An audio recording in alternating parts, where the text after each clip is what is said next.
Good morning, everybody.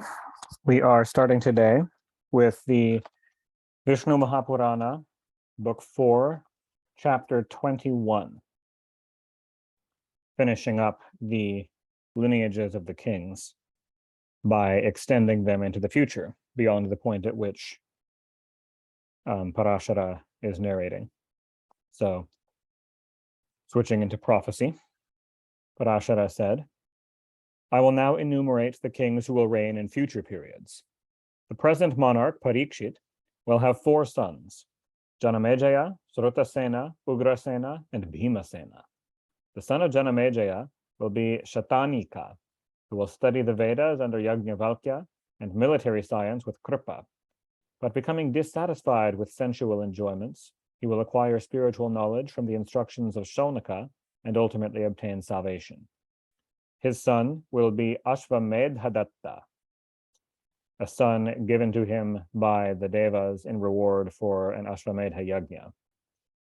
His son will be, that's what Ashvamedhadatta means, gift of the Ashvamedha. His son will be Asima Krishna. His son will be Nichakra, who will remove the capital to Kaushambi in consequence of Hastinapura being washed away by a flood of the Ganga. His son will be Ushna. His son will be Chitraratha. His son will be Vrishnimat. His son will be Sunita. His son will be Richa. His son will be Nrachakshu. His son will be Sukhibala. His son will be Pariplava. His son will be Sunaya. His son will be Medhavin. His son will be Nrapanjaya. His son will be Mradu. His son will be Tigma. His son will be Vrahadrata. His son will be Vasudana. And his son will be another Shatanika the second. His son will be Udayana. His son will be Ahinara. His son will be Khandapani. His son will be Niramitra. His son will be Kshemaka. Of him this verse is recited, or will be recited. The race which gave origin to Brahmanas and Kshatriyas, and which was purified by Raja Rishis, terminated with Kshemaka in the Kali Yuga. Chapter 2. I will not repeat to you the future princes of the family of Ikshvaku. The son of, I will now repeat to you the future princes of the family of Ikshvaku. The son of Vrihadbala will be Vrihadkshana. His son will be Urukshepa. His son will be Vatsa. His son will be Vatsavyuha. His son will be Prativyoman. His son will be Divakara. His son will be Sahadeva. His son will be Vrahadashva. His son will be Bhanurata. His son will be Supratita. His son will be Marudeva. His son will be Sunakshatra. His son will be Kinnara. His son will be Antariksha. His son will be Suvarna. His son will be Amitrajit. His son will be Vrihadraja. His son will be Dharman. His son will be Kratanjaya. His son will be Rananjaya. His son will be Sanjaya. His son will be Shakya. His son will be Shudhodana. His son will be Ratula. His son will be Prasenajit. His son will be Kshudraka. His son will be Kundaka. His son will be Surata. His son will be Sumitra. These are the kings of the family of Ikshvaku, descended from Vrihadbala. This commemorative verse is current concerning them. The race of the descendants of Ikshvaku will terminate with Sumitra. It will end with him in the Kali Yuga. Quite famously, in this particular lineage, Shudhodana, who was mentioned in the middle of that lineage, is the father of Siddhartha Gautama Buddha, who famously renounced the succession, and so his brother continued the line instead.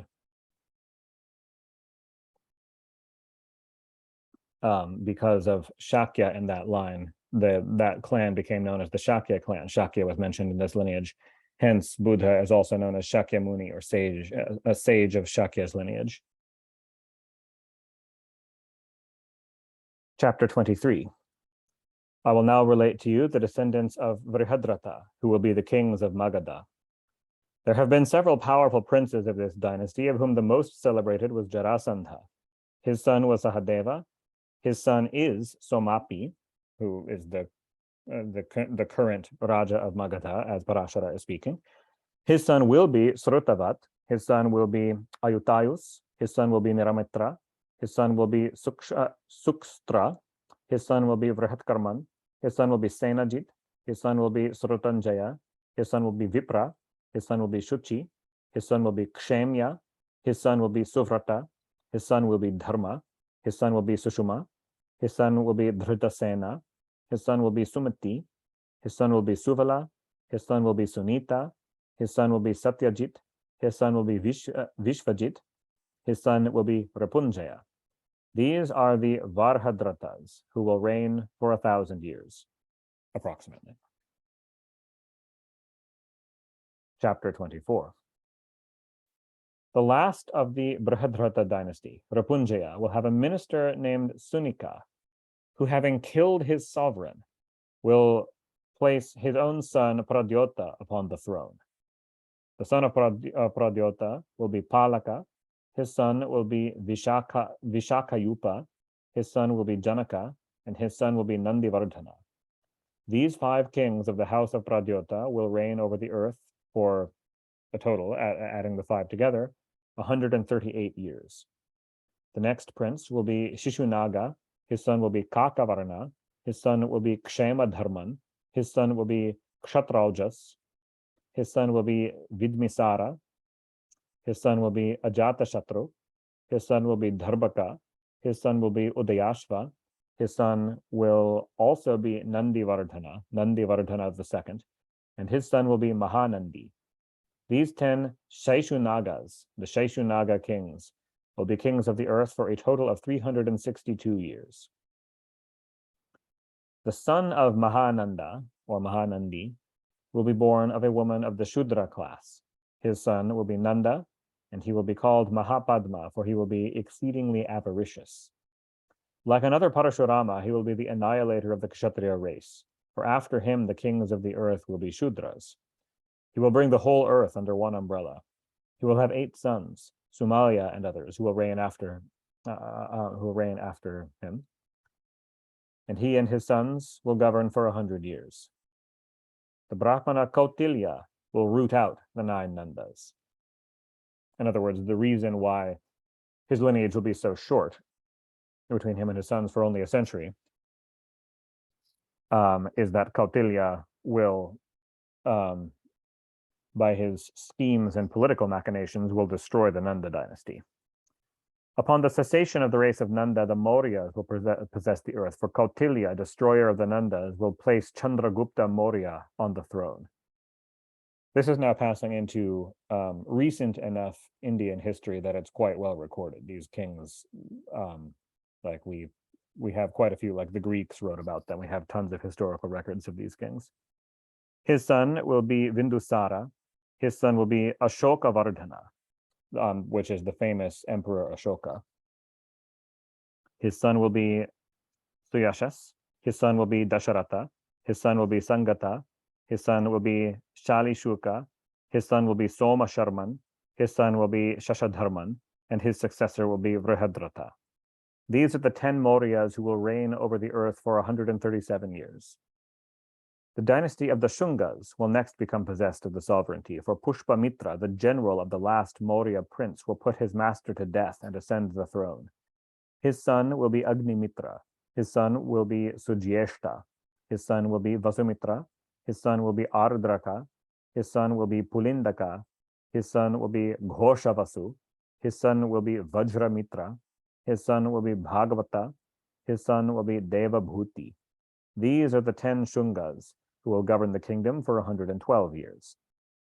Devabhuti, the last Shunga prince, being addicted to immoral indulgences, will be murdered by his minister, the Kanva named Vasudeva, who shall usurp the kingdom. His son will be Bhumi Mitra. His son will be Narayana. His son will be Susharman. These 4 Kanvas will be kings of the earth for 45 years. Susharman the Kanva will be killed by a powerful servant named Shipraka of the Andhra tribe, who will become king and found the Andhra-Bhritya dynasty.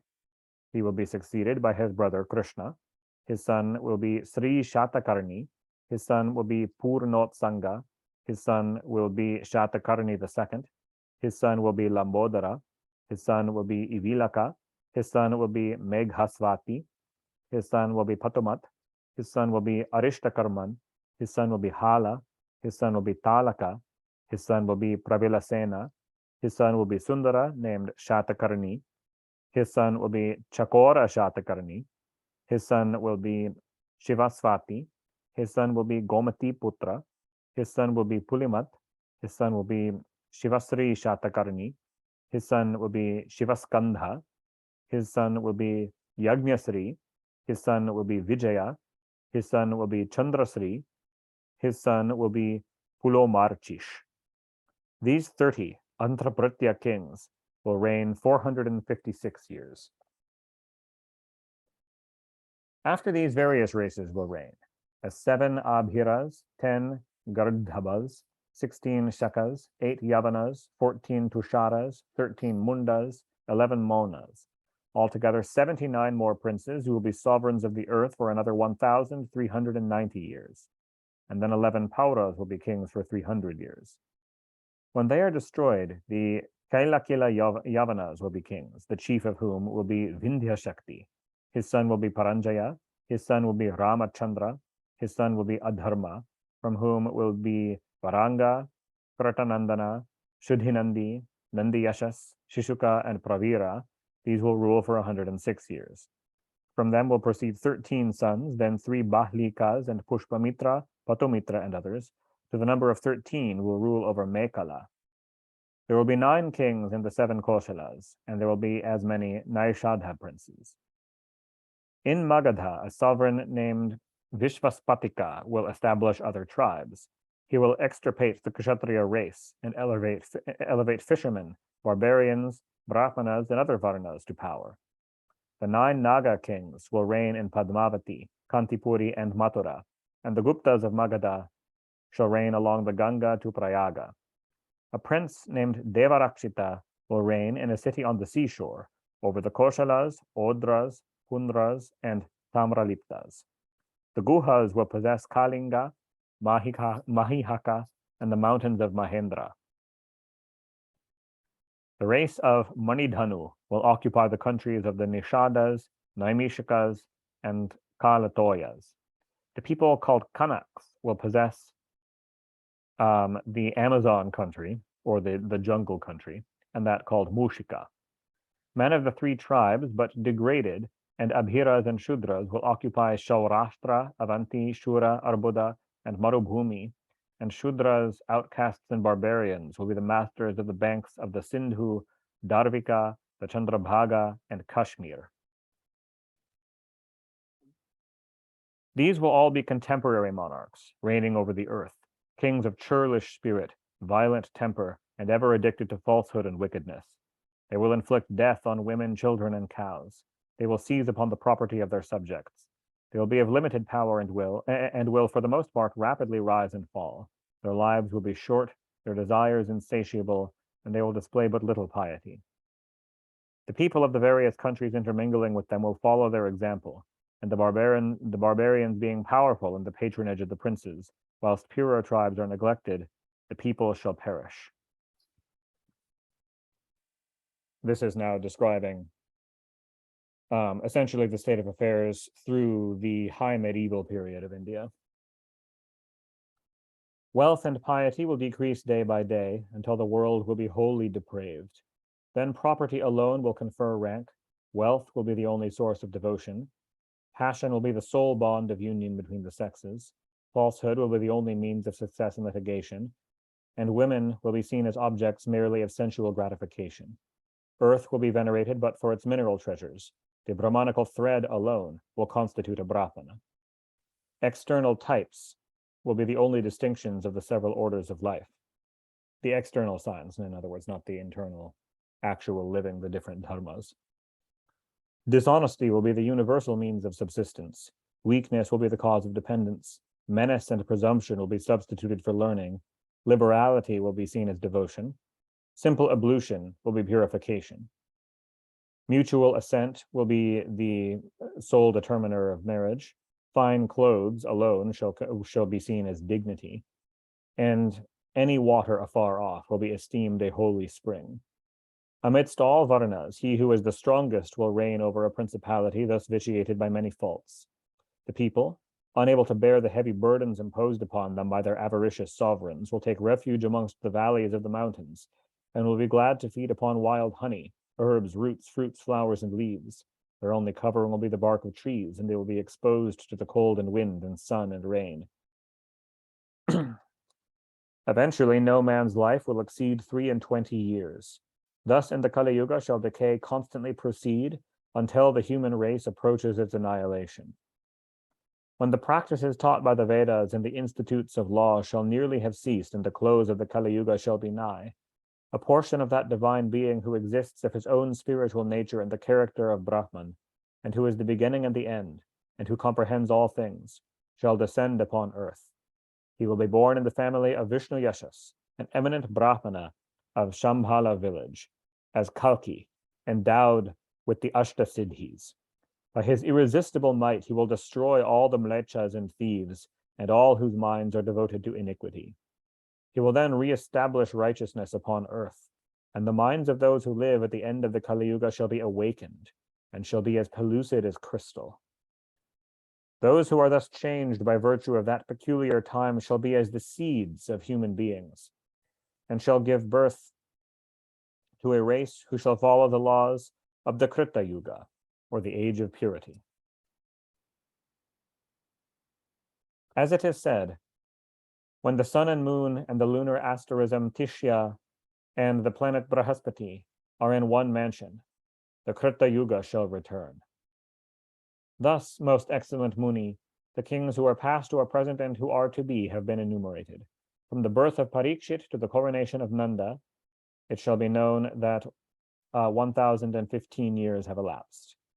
When the first two stars of the Saptarishis rise in the heavens, and some lunar asterism is seen at night at an equal distance between them, then the Saptarishis continue stationary in that conjunction for 100 years of men. At the birth of Parikshit, they were in Magha, and the Kali Yuga then commenced, which consists of 1,200 divine years. When the portion of Vishnu that had been born from Vasudeva returned to heaven, in other words, Krishna, when Krishna left the earth and returned to heaven, then the Kali Yuga commenced. As long as the earth was touched by his sacred feet, the Kali Yuga could not affect it. As soon as that incarnation of the eternal Vishnu had departed, the son of Dharma, Yudhishthira, with his brethren, abdicated the sovereignty. Observing unpropitious portents consequent upon Krishna's disappearance, he placed Parikshit upon the throne. When the Saptarishis are in Purvashadha, then Nanda will begin to reign, and thenceforward the influence of the Kali will increase. The day that Krishna shall have departed from the earth will be the first of the Kali Yuga, the duration of which you shall hear. It will continue for 360,000 years of mortals.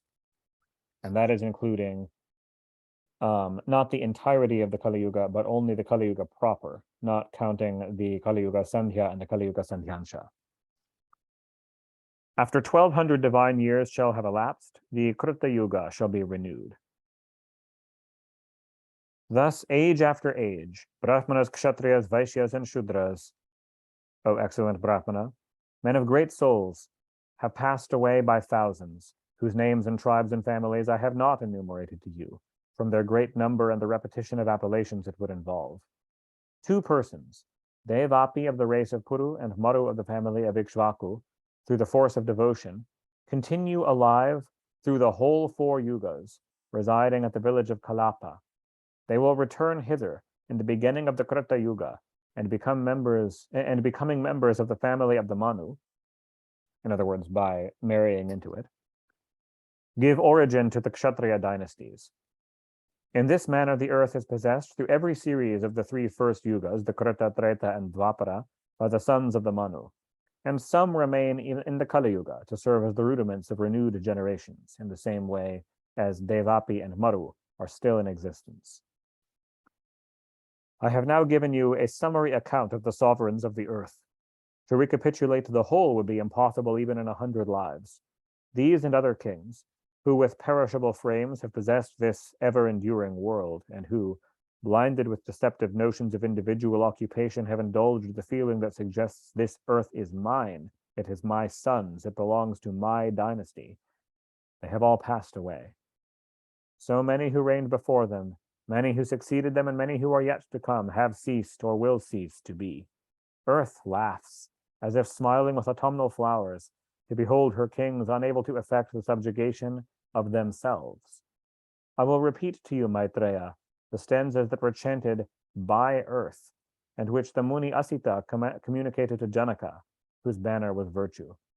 Prithvi, the earth goddess, said, "How great is the folly of princes, who are endowed with the faculty of reason, to cherish the confidence of ambition, when they themselves are but foam upon the wave. Before they have subdued themselves, they seek to reduce their ministers, their servants, their subjects under their authority. Then they endeavor to overcome their foes. Thus they say, we will conquer the ocean-girdled earth, and intent upon their project, behold not death, which is not far off. But what mighty matter is the subjugation of the sea-girt earth to one who can subdue himself? Emancipation from existence is the fruit of self-control. It is through infatuation that kings desire to possess me, whom their predecessors have been forced to leave, whom their fathers have not retained. Beguiled with the selfish love of sway, fathers contend with sons and brothers with brothers for my possession. Foolishness has been the character of every king who has boasted, all this earth is mine, everything is mine, it will be in my house forever. For he is dead.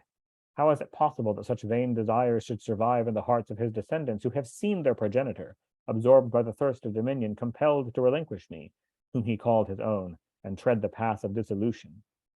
When I hear a king sending word to another by his ambassador, this earth is mine, immediately resign your pretensions to it, I am moved to violent laughter at first, but it soon subsides in pity for the infatuated fool. These were the verses, Maitreya, which Prithvi recited, and by listening to which ambition fades away like snow before the sun. I have now related to you the whole account of the descendants of the Manu, amongst whom have flourished kings endowed with a portion of Vishnu, engaged in the preservation of the earth. Whoever shall listen reverently and with faith to this narrative proceeding from the posterity of Manu shall be purified entirely from all his sins, and with the perfect possession of his faculties shall live in unequaled affluence, plenty, and prosperity. He who has heard of the races of the sun and moon, of Ikshvaku, Jahnu, Mandhatri, Sagara, and Raghu, who have all perished, of Yayati, Nahusha, and their posterity, who are no more, of kings of great might, resistless valor, and unbounded wealth, who have been overcome by still more powerful time, and are now only a tale. He will learn wisdom, and forbear to call either children or wife or house or lands or wealth his own. The arduous penances that have been performed by heroic men, obstructing fate for countless years, religious rites, and sacrifices of great efficacy and virtue have been made by time the subject only of narration. The valiant Prithu traversed the universe, everywhere triumphant over his foes. Yet he was blown away like the light down of the simal tree before the blast of time. He who was Kartavirya subdued innumerable enemies and conquered the 7 zones of the earth. But now he is only the topic of a theme, a subject for affirmation and contradiction. Fie upon the empire of the sons of Raghu, who triumphed over Dashanana and extended their sway to the ends of the earth, for was it not consumed in an instant by the frown of the destroyer? Mandhata, the emperor of the universe, is embodied only in a legend, and what pious man who hears it will ever be so unwise as to cherish the desire of possession in his soul? Bhagirath, Sagara, Kakutstha, Dashanana, Rama, Lakshmana, Yudhishthira, and others have been. Is it so? Have they ever really existed? Where are they now? We know not. The powerful kings who now are, or who will be, as I have related them to you, or any others who are unspecified, are all subject to the same fate, and the present and the future will perish and be forgotten like their predecessors. Aware of this truth, a wise man will never be influenced by the principle of individual appropriation, and regarding them as only transient and temporal possessions, he will not consider children and posterity, lands and property, or whatever else is personal, to be his own.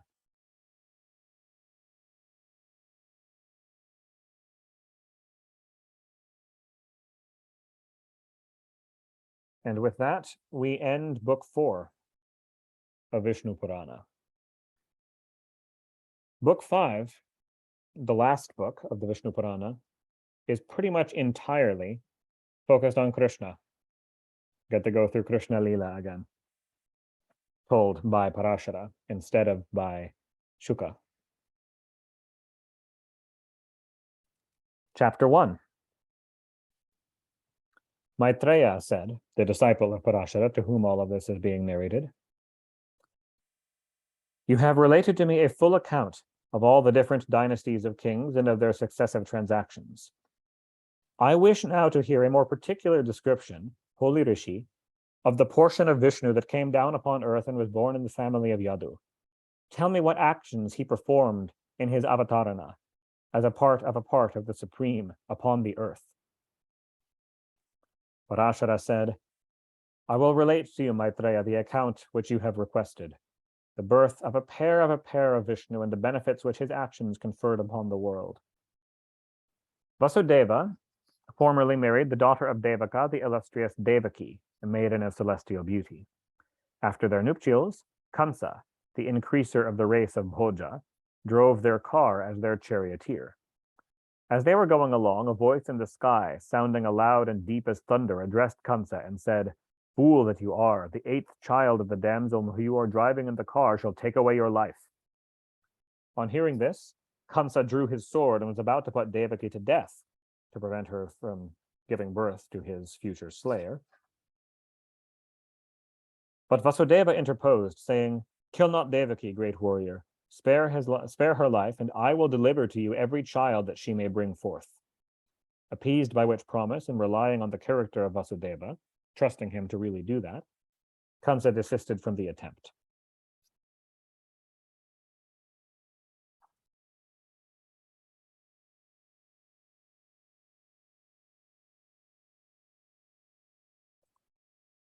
At that time, Earth, overburdened by her load of evil men, primarily, repaired to Mount Meru, to an assembly of the gods, and addressing the divinities with Brahma at their head, related in piteous accents all her distress.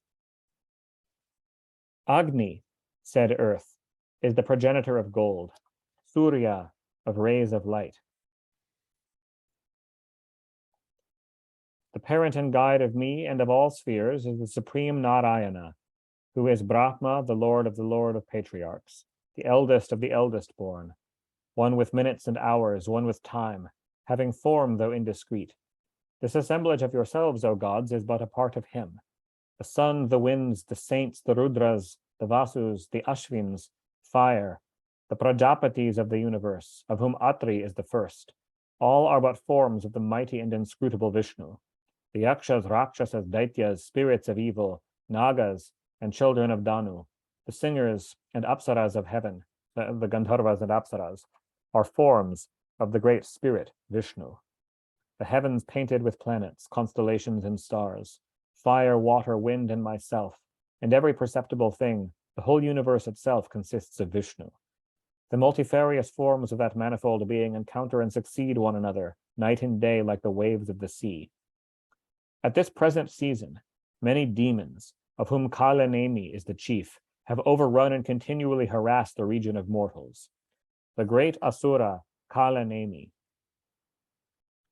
that was killed by the powerful Vishnu, has revived in Kansa, the son of Ugrasena, and many other mighty demons, more than I can enumerate, as Arishta, Dhenuka, Keshin, Pralamba, Naraka, Sunda, and the fierce Bana, the son of Bali. They have been born in the palaces of kings. Countless hosts of proud and powerful spirits, chiefs of the demon race, assuming celestial forms, now walk the earth, and unable to support myself beneath the incumbent load, I come to you for succor. Illustrious deities, do you so act that I may be relieved from my burden, lest helpless I sink into the nethermost abyss." Parashara said, "When the gods had heard these complaints of earth, Brahma at their request expressed to them how her burden might be lightened. 'Celestials,' said Brahma, 'all that earth has said is undoubtedly true. I, Mahadeva, and you all are but Narayana, but the impersonations of his power are forever mutually fluctuating, and excess or diminution is indicated by the predominance of the strong and the depression of the weak. Come, therefore, let us repair to the northern coast of the Milky Sea, and having glorified Hari, report to him what we have heard. He who is the spirit of all, and of whom the universe consists, constantly for the sake of the earth, descends in a small portion of his essence to establish righteousness below. Parashara said, accordingly, Brahma, attended by the gods, went to the milky sea, and there, with minds intent upon him, praised him, whose emblem is Garuda.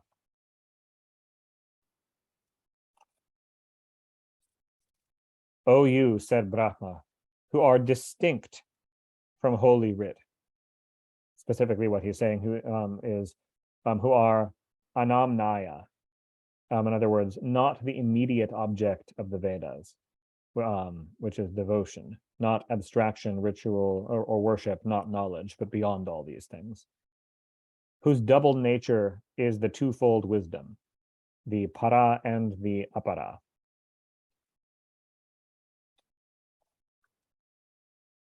Superior and inferior, and who are the essential end of both forms of wisdom, who alike devoid and possessed of form are the twofold Brahmana, the Para-Brahma and the Shabda-Brahman. Smallest of the least and largest of the large, all and knowing all things, that spirit which is language, that spirit which is supreme, that which is Brahman and of which Brahman is composed. You are the Rik, the Yajush, the Saman, and the Atharvan Vedas. You are accentuation, ritual, signification, chandas, and jyotish, history, tradition, grammar, theology, logic, and law, you who are inscrutable. You are the doctrine that investigates the distinctions between soul and life and body and matter endowed with qualities. And that doctrine is nothing else but your nature, inherent in and presiding over it. That is, as the Shabda Brahman, the supreme is identical with the philosophical doctrines, being the object, the instigator, and the result.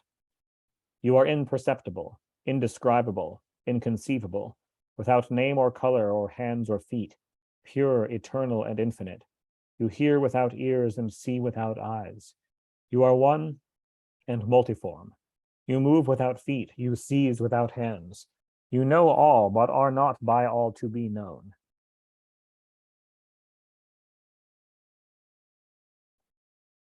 That whole passage was quoted almost verbatim from the Vedas by Brahma. He who beholds you as the most subtle of atoms, not substantially existent, puts an end to ignorance, and final emancipation is the reward of that wise one whose understanding cherishes nothing other than you in the form of supreme delight, or Varenya Rupa. He whose form or whose fundamental person is supreme felicity, supreme delight. You are the common center of all, the navel of all. Through our though who are all and the first, the cause or creator, the protector of the world, and all beings exist in you. All that has been or will be, you are. You are the atom of atoms. You are spirit. You only are distinct from primeval nature. Or that passage could also be read, though one subsequently to Prakriti, that is, you are Brahma, the active will of the Supreme, creating forms from rudimental matter. You, as the Lord of Fire in four manifestations, give light and fertility to earth. There are commentators on this Purana have given at least 3 different interpretations of what Brahma means by the Lord of Fire in 4 manifestations. Some commentators say that these are the 3 fires of the Vedas, the Yajna fire, the household fire, and the southern fire, plus the metaphorical fire of devotion. Another commentator gives that these 4 fires are lightning, the fire of the sun, fire as in like burning, combusting materials on earth, and the animal fire, or the fire of digestion. Still, a third commentator interprets the 4 fires as the fire of beauty, the fire of vigor, the fire of power, and the fire of wealth. Brahma goes on. You are the eye of all, and wearer of many shapes, and unobstructedly traverse the three regions of the universe. As fire, though one, is variously kindled, and though unchangeable in its essence, is modified in many ways, so you, Lord, who are one omnipresent form, take upon you all modifications that exist. You are the one supreme.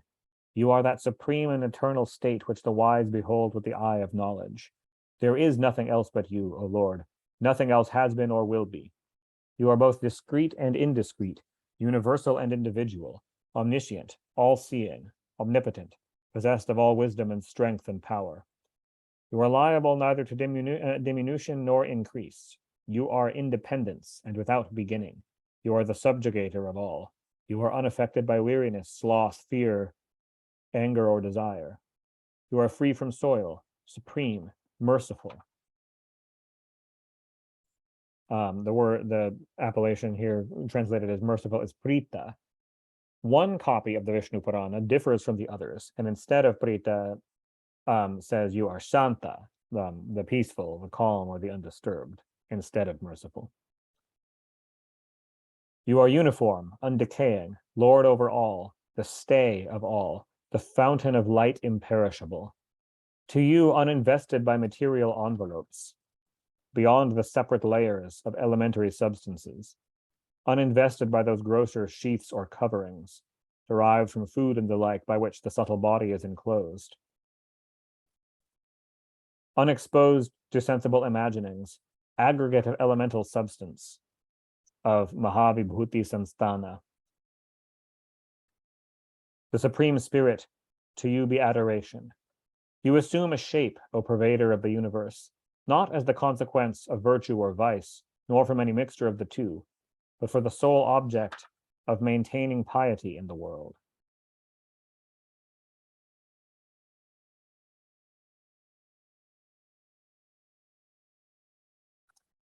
The unborn universal Hari, having heard with his mental ear these eulogiums, was pleased, and thus spoke to Brahma. Tell me, Brahma, what you and the gods desire. Speak boldly, certain of success. Parashara said. Brahma, beholding the divine universal form of Hari, quickly prostrated himself, and again renewed his praises. Glory to you, the thousand-formed, the thousand-armed, the many-visaged, many-footed. To you, the illimitable author of creation, preservation, and destruction, most subtle of the subtle, most vast of the great. To you who are nature, intellect, and consciousness, and who are other spirit even than the spiritual root of those principles. Do you show favor upon us? Behold, Lord, this earth, oppressed by mighty asuras and shaken to her mountain basements, comes to you, who is her invincible defender, to be relieved from her burden. Behold me, Indra, the Ashvins, Varuna and Yama, the Rudras, the Vasus, the suns, the winds, fire, and all other celestials, prepared to execute whatever you shall will that we shall do. Do you, in whom there is no imperfection, O sovereign of the deities, give your orders to your servants. Lo, we are ready.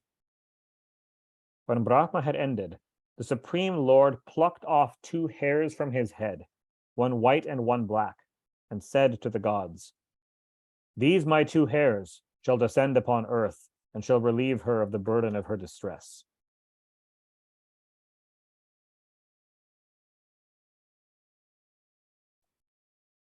Let all the gods also in their own portions go down to earth, and wage war with the haughty asuras who are there incorporate, and who shall every one of them be destroyed. Doubt not of this. They shall perish before the withering glance of mine eyes. This, my black hair, shall be impersonated in the 8th conception of the wife of Vasudeva, Devaki, who is like a goddess, and shall slay Kansa, who is the demon Kalaneni. Thus having spoken, Hari disappeared, and the Devas, bowing to him, though he was now invisible, returned to the summit of Mount Meru, from whence they descended upon earth.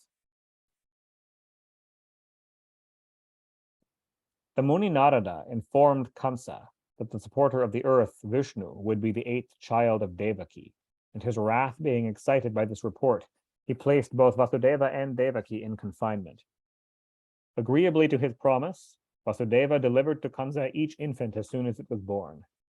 It is said that these, to the number of 6, were the children of the demon Hiranyakashipu, who were introduced into the womb of Devaki at the command of Vishnu during the hours of Devaki's repose by the goddess Yoga Nidra, the goddess of the sleep of devotion, the sleep of abstraction, the active principle of illusion. She is also called the goddess Maya or Mahamaya.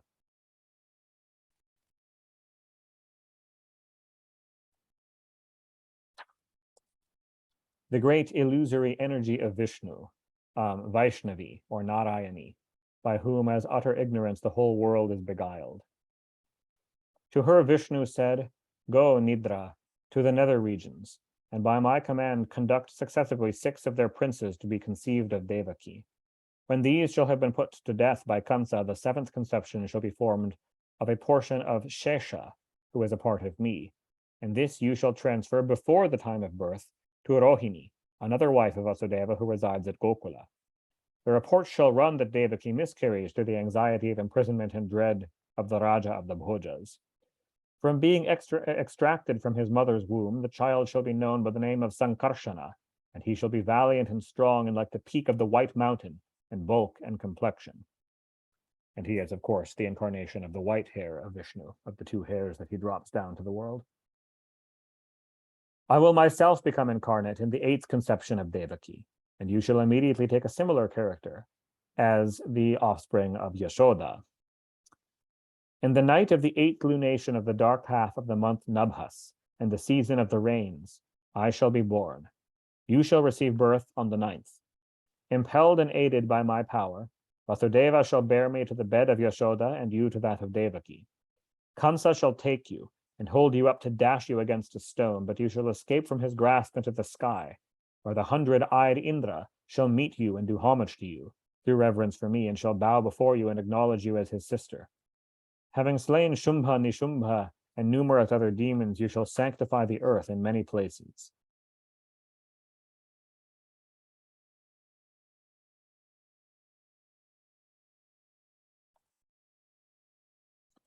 "You are wealth, progeny, fame, patience, heaven and earth, fortitude, modesty, nutrition, dawn, and every other female form or property.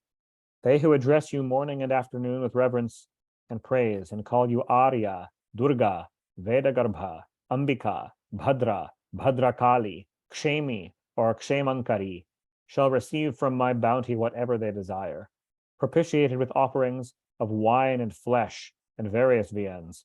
You shall bestow upon humankind all their prayers. Through my favor, all men shall ever have faith in you. Assured of this, go, goddess, and execute my commands." Chapter 2.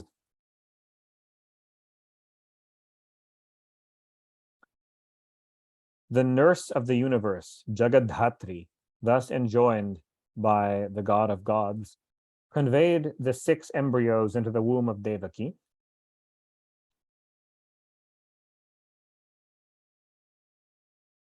and transferred the 7th after a season to that of Rohini, after which Hari, for the benefit of the 3 regions, became incarnate as the conception of that princess, and Yoga Nidra as the conception of Yashoda, exactly as the Supreme Vishnu had commanded. When the portion of Vishnu had become incorporate upon earth, the planetary bodies moved in brilliant order in the heavens, and the seasons were regular and genial. No person could bear to gaze upon Devaki from the light that invested her, and those who contemplated her radiance felt their minds disturbed. The gods, invisible to mortals, celebrated her praises continually from the time that Vishnu was contained in her person. "You," said the divinities, "are that Prakriti, infinite and subtle, which formerly bore Brahma in its womb. Then were you the goddess of speech, the energy of the creator of the universe and the parent of the Vedas. You, eternal being, comprising in your substance the essence of all created things, were identical with creation. You were the parent of the triform yajna, becoming the germ of all things. You are yajna, whence all fruit proceeds. You are the wood whose attrition engenders fire. As Aditi, you are the parent of the Devas. As Diti, you are the mother of the Daityas, their foes. You are light, whence day is begotten. You are humility, the mother of true wisdom. You are kingly policy, the parent of order. You are modesty, the progenitrix of affection. You are desire, of whom love is born. You are contentment, whence resignation is derived. You are intelligence, the mother of knowledge. You are patience, the parent of fortitude. You are the heavens, and your children are the stars, and from you does all that exists proceed. Such, goddess, and thousands more are your mighty faculties, and now innumerable are the contents of your womb, O mother of the universe. The whole earth, decorated with oceans, rivers, continents, cities, villages, hamlets, and towns, all the fires, waters, and winds, the stars, asterisms, and planets, the sky crowded with the variegated chariots of the gods, and ether that provides space for all substance, the several spheres of earth, sky, and heaven, of saints, sages, ascetics, and of Brahma, the whole egg of Brahma, with all its population of gods, demons, spirits, snake gods, fiends, ghosts, and imps, humans and animals, and whatever creatures have life, comprised in him who is their eternal Lord and the object of all apprehension, whose real form, nature, name, and dimensions are not within human apprehension, are now with that Vishnu in you. You are Swaha, you are Svadha, you are wisdom, ambrosia, light, and heaven. You have descended upon earth for the preservation of the world. Have compassion upon us, O goddess, and do good unto the world. Be proud to bear that deity by whom the universe is upheld. Chapter 3. Thus eulogized by the gods, Devaki bore in her womb the lotus-eyed deity, the protector of the world. The son of Achyuta rose in the dawn of Devaki to cause the lotus petal of the universe to expand. On the day of his birth, the quarters of the horizon were irradiate with joy, as if moonlight was diffused over the whole earth. The virtuous experienced new delight. Strong winds were hushed, and the rivers glided tranquilly when Janardana was about to be born. The seas, with their own melodious murmurings, made music, while the spirits and the nymphs of heaven danced and sang. The gods, walking the sky, showered down flowers upon the earth, and the holy fires glowed with a mild and gentle flame. At midnight, when the supporter of all was about to be born, the clouds emitted low, pleasing sounds and poured down a rain of flowers. As soon as Anakadundhubi, Vasudeva, Krishna's father, beheld the child of the complexion of the lotus leaves, having 4 arms and the mystic mark Srivatsa on his breast, he addressed him in terms of love and reverence, and represented the fears he entertained of Kansa. You are born, said Vasudeva, O sovereign of the gods, sovereign god of gods, bearer of the shell, the discus, and the mace. But now in mercy withhold this, your celestial form, for Kansa will assuredly put me to death when he knows that you have descended in my dwelling. Devaki also exclaimed, God of gods, who are all things, who comprise all the regions of the world in your person, and who by your illusion have assumed the condition of an infant, have compassion upon us and forego this your 4-armed shape, nor let Kansa, the impious son of Diti, know of your descent. To these applications, Bhagavan answered and said, Princess, in former times I was prayed to by you and adored in the hope of progeny. Your prayers have been gratified, for I am born your son. So saying, he was silent, and Vasudeva, taking the baby, went out that same night. But the guards were all charmed by Yoganidra, as were the warders at the gates of Mathura, and they obstructed not the passage of Anakaduntubi. To protect the infant from the heavy rain that fell from the clouds of that night, Shesha, the many-headed serpent, followed Vasudeva and spread his hoods above their heads. And when the prince, with the child in his arms, crossed the Yamuna river, deep as it was and dangerous with numerous whirlpools, the waters were stilled and rose not above his knee. On the bank, he saw Nanda and the rest, who had come thither to bring tribute due to Kansa, but they beheld him not. At the same time, Yashoda was also under the influence of Yoga Nidra, whom she had brought forth as her daughter, and whom the prudent Vasudeva took up. Placing his son in her place by the side of the mother, he then quickly returned home.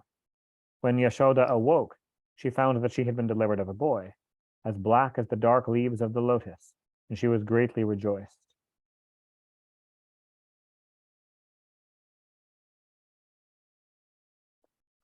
Vasudeva, bearing off the female infant of Yashoda, reached his mansion unobserved and entered, and placed the child in the bed of Devaki.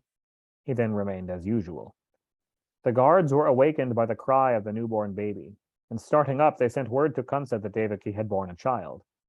Kansa immediately repaired to the residence of Vasudeva, where he seized upon the infant. In vain, Devaki convulsively entreated him to relinquish the child.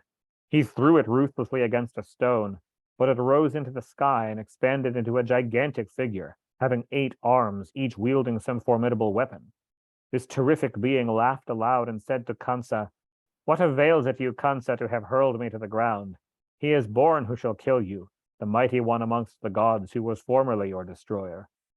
Now quickly secure him and provide for your own welfare." Thus having spoken, the goddess, decorated with heavenly perfumes and garlands and hymned by the spirits of the air, vanished from before the eyes of Bhojaraja. Bhojaraja, of course, being Kansa.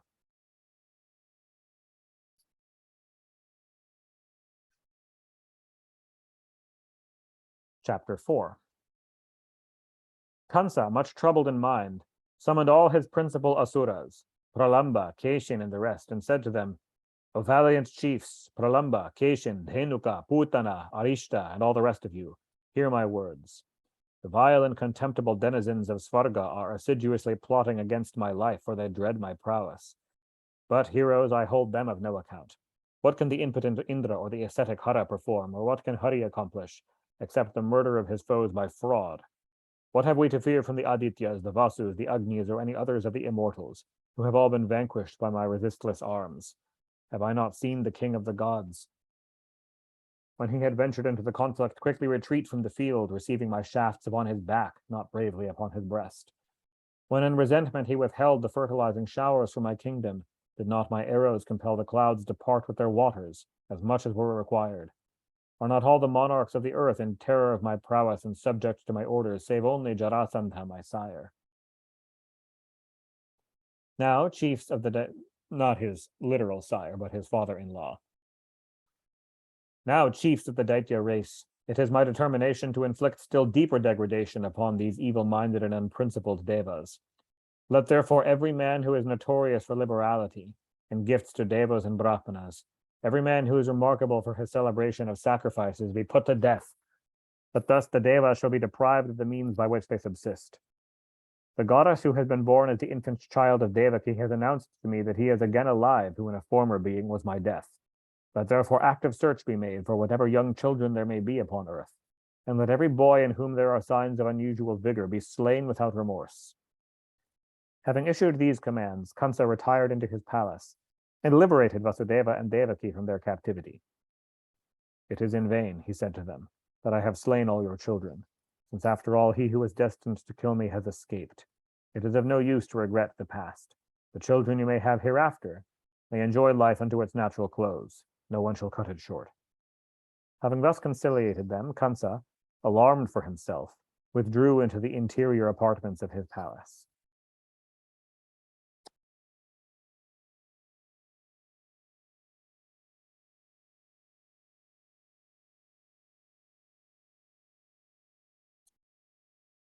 I think that might be a good ending point. The next chapter begins the childhood Leelas of Krishna. And so I think we can get into that next time. Thank you, Devala. Thank Hare you. Thank you Krishna. very much for coming, all of you. Thank you. May God bless you. Thank you. Yes. May Krishna bless you all as well. Yes, thank you. Have a wonderful day and happy Ekadashi for tomorrow for everyone. Yes, yes. Happy Ekadashi. Yeah, okay. Thank you. See you next time. Bye-bye. Hare Thank you, Devala. Krishna. Hare Hare Krishna. Krishna.